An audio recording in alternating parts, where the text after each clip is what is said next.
Au Burkina Faso, comme partout ailleurs, il existe des artistes musiciens chevronnés, passionnés de l'art dont ils ont su faire leur métier. Certains parmi eux sont reconnus par leur père comme des virtuoses de la musique. C'est le cas de Alain Niamé, bassiste, compositeur et arrangeur. Un homme, dit-on, aux multiples qualités musicales et humaines. Alain, c'est avant tout un frère, avant d'être un musicien. Il est bassiste.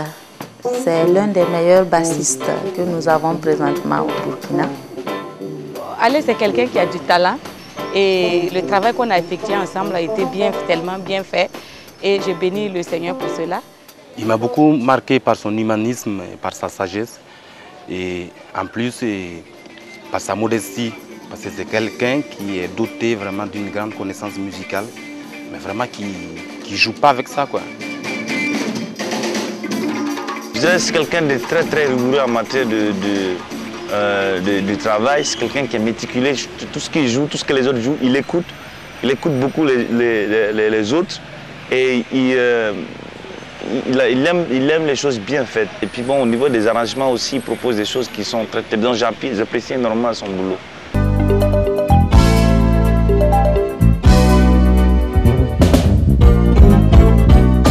C'est un artiste plein qui a beaucoup de qualités. C'est un excellent compositeur et nous avons beaucoup travaillé ensemble. Il a intervenu dans 10 de mes chansons en tant que bassiste. Et en tout cas, c'est un artiste plein qui touche à tout. J'essaie d'être honnête avec tous ceux qui travaillent avec moi. L'honnêteté et l'amour du travail, me mettre au service de la personne et faire tout pour que cette personne soit satisfaite et garde un bon souvenir. Il faut de la patience. Moi j'ai eu beaucoup de patience pour en arriver là où je suis. C'est parce que j'aime vraiment mon métier et c'est ce que j'essaie le mieux faire. Il croit fermement en ce qu'il fait et il le fait vraiment avec amour. Et de plus, il le fait avec tous les ingrédients qu'il faut. Ce n'est pas parce que c'est mon époux, mais on le connaît dans le milieu musical.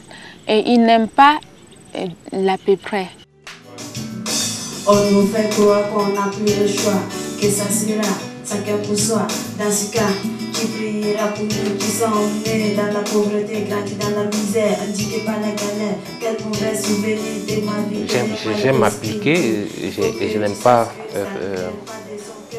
pas faire facile.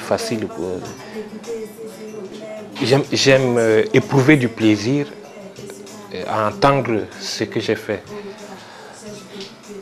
Et bon, généralement, les gens disent que ce que je fais, c'est compliqué, c'est du jazz.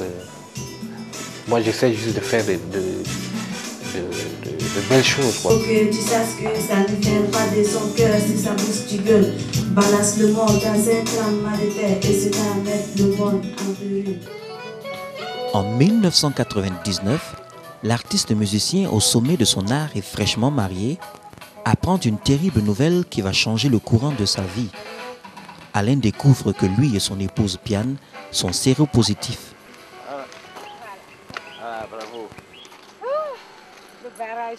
Le fait de le savoir, je veux dire le dépistage, moi je prends ça pour une bénédiction et je crois que mon époux également l'a compris. J'avoue que nous gérons très bien cet état de séropositivité au VIH. Comme je vous l'ai tantôt dit, c'est une bénédiction pour nous de le savoir. Si on ne l'avait pas du tout su, on ne serait pas devant vous pour en parler. Heureusement pour moi, je m'étais déjà converti, donc j'avais cette présence du Seigneur en moi, c'est-à-dire je ne me sentais pas tout seul. Ça fait que quand le docteur me l'a annoncé, après avoir fait les examens et nous avoir remis les résultats. Ça n'a pas été l'abattement total et aussi la chance d'avoir cette formidable... J'espère que j'aurai l'occasion de vous en parler parce que c'est qu'elle sans elle, je ne serais pas là aujourd'hui. Malgré leur courage, le couple Niamey sera très vite confronté au caractère ravageur du VIH. En 2002, Alain présente déjà des signes inquiétants de la maladie. Il sera en proie à une crise virulente qui lui vaudra un séjour forcé à l'hôpital. Cette crise, elle est peut-être suite, je ne sais pas si c'est un état... C'était un peu une sorte de surménage parce que j'étais déjà très affaibli. Mais comme dans la musique, on n'a pas de... La musique, tant que si tu ne travailles pas, on n'est pas salarié, quoi. Si tu ne travailles pas, tu n'as pas de revenus. Voilà. Donc je travaillais pour subvenir à nos besoins. Ça fait que ça me prenait du temps et beaucoup d'énergie. Alors que j'étais déjà bien faible, par moment même pour aller aux répétitions, je n'avais pas la force pour porter ma basse. C'est les frères qui étaient avec moi qui s'en chargeaient. Et je lui disais, non, tu ne vas pas bien, il faut te reposer. Il dit non. On préparait la Régicette. Oui. Et c'était pendant une semaine. Il commençait à 7 h. Ça, c'était les derniers moments même avant la maladie. Il rentrait à 23 h. Et je trouvais ça vraiment de trop. Je lui disais non, il ne faut pas vraiment trop te fatiguer comme ça parce que tu ne vas même pas bien. Tu ne vas pas bien. Et avec le VIH, ça ne s'amuse pas. On ne s'amuse pas avec ça. Alors, c'était comme ça et je vous dis, pendant une semaine, après, il a craqué, quoi. Je me rappelle juste, le jour où on m'a amené à l'hôpital et on m'a mis dans une cellule, là, je ne sais pas où on enferme, en psychiatrie. Ils ont fermé, j'ai dit ouvrez et puis je me souvenais plus de rien. Maintenant, c'est elle qui... Elle était tout le temps avec moi, je la frappais, j'allais jusqu'à l'accuser, parce que j'étais trop accusateur en ce moment. J'étais insupportable, j'accusais tout le monde et puis je la frappais, quoi. C'est ce que je n'avais jamais fait auparavant. Et je n'ai jamais fait en dehors de cette période. Mais elle a toujours été, elle ne m'a pas quitté. En ce moment, il ne me reconnaissait plus, il ne reconnaissait plus personne. Et si je lui parlais, c'était des coups de poing. Même le personnel soignant, c'était comme ça. C'était trop difficile de voir des choses comme ça. Et je me suis dit, bon, il faut croire, ça va passer. Et il est sorti de cet état, mais il était très très faible. Il était toujours inconscient. On a passé 2 mois et demi à l'hôpital, entre la psychiatrie et la médecine. Il fallait trouver les antirétroviraux qui coûtaient cher en ce temps. Également s'occuper de l'enfant. Et comment faire maintenant pour qu'il accepte ces médicaments? Parce que pour lui, il ne fallait pas que je lui donne des médicaments. Lui, il est guéri. Et pourtant, il ne pouvait pas encore se mettre debout. Pour lui, on avait prié sur lui et il était guéri. Puisque bon, quand on prie sur quelqu'un à l'église, on dit il reçoit la guérison. Et ça, c'est resté dans sa tête. Pour lui, il était guéri et il n'avait plus besoin de quelque chose d'autre. Et il n'était plus question de prendre quoi que ce soit comme médicament, quoi. C'est une étape que je n'avais jamais atteinte. Et ça, je ne peux pas vraiment l'exprimer. Je ne sais pas comment dire, les gens ne me croient. Mais ceux qui venaient me voir, ils voyaient un malade, bon, quelqu'un, je ne sais pas, de faible, mais un malade heureux, perroquet. Il était perroquet en ce temps. Et lui, il se mettait à prier pour les autres malades. Et s'il priait pour toi et que tu ne te relevais pas, il dit, mais tu ne veux pas te lever, non, pas mal. Et franchement, j'avais une joie.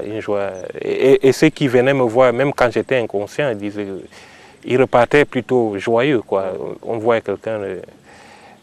Ça, c'est vraiment un côté que j'aimerais ressortir, un côté positif au moins. J'ai rencontré Alain, c'est donc en 92, quand je suis venu la première fois au Burkina Faso. On s'est rencontrés, ce n'est qu'en 2000 que quand j'ai commencé quand j'ai voulu faire sortir mon album, que j'ai fait appel à Alain comme bassiste pour pouvoir jouer la basse. Et donc à partir de ce moment-là, après la crise, je lui ai rendu visite plusieurs fois à l'hôpital. Il était beaucoup attaché à la Bible. Il avait la Bible tout le temps avec lui. Et c'était des paroles qui, moi, je trouvais qu'il pour beaucoup de personnes, ça avait l'air des paroles un peu folles. Pour moi, je trouve que c'était des paroles très sages et très justes, très réalistes. Et bon, je n'ai jamais connu sous ce jour autrement que pendant cette crise-là. Mais je trouve qu'en tout cas, il y avait quelque chose qui était en lui. Je ne sais pas ce que c'était, mais quelque chose qui était vraiment en lui, qui était autre que lui-même.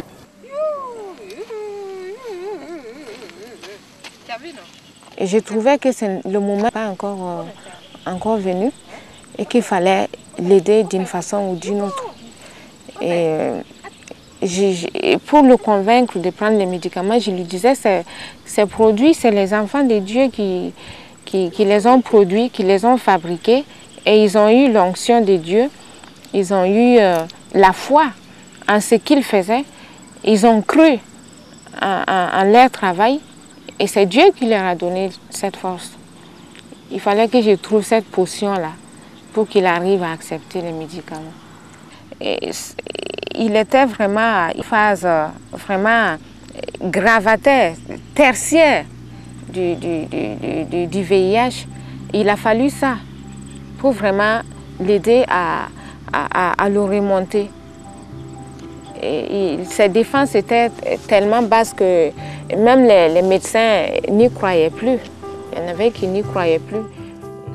Quand bien même les médecins jugeaient son état désespéré, Alain put sortir de l'hôpital grâce à un traitement aux antirétroviraux et au soutien sans faille de Piane, son épouse. Cette sortie de crise marquera un tournant décisif dans la vie du couple niamey. Désormais, avec son épouse, Alain est résolu non seulement à vivre positivement avec le VIH, mais aussi à prendre part activement à la lutte contre la pandémie. Pour marquer son engagement, le couple niamey a accepté de figurer sur une affiche de sensibilisation du Conseil national de lutte contre le sida. Bon, le couple niamey a été choisi parce que la femme qui est Piane faisait partie du réseau dont elle est membre, qui est le Régipir. Nous avons pu l'approcher et elle a accepté d'amener son mari. Et comme on dit, on a l'habitude de dire que derrière un homme se cache une femme. Là, c'est un peu l'inverse que nous avons vécu. Derrière une femme qui est Piane, se cachait un homme qui est Alain. Et le couple avec leur enfant ont accepté de témoigner pour l'affiche de la campagne mondiale de lutte contre le VIH-Sida, que vous savez bien, le sida n'est pas une fatalité, et c'était un message pour lutter contre la stigmatisation et la discrimination. Donc, la réaction du public, il y a des gens qui se posent des questions. Est-ce que ce sont des gens qui vivent avec le VIH-Sida? Ça nous est revenu souvent. Parfois, quand ils lisent, ils voient le message, ils disent, mais c'est pas vrai. C'est un peu les réactions qui reviennent le plus souvent. Étonnement, et puis bon, un peu, les gens veulent voir pour croire. En fait, ils veulent plus que ça. Est-ce qu'ils sont vraiment des personnes infectées? Disons que tout de suite, bon, en tant qu'humain, je me suis dit que Alain ne méritait pas du tout ça parce que Alain a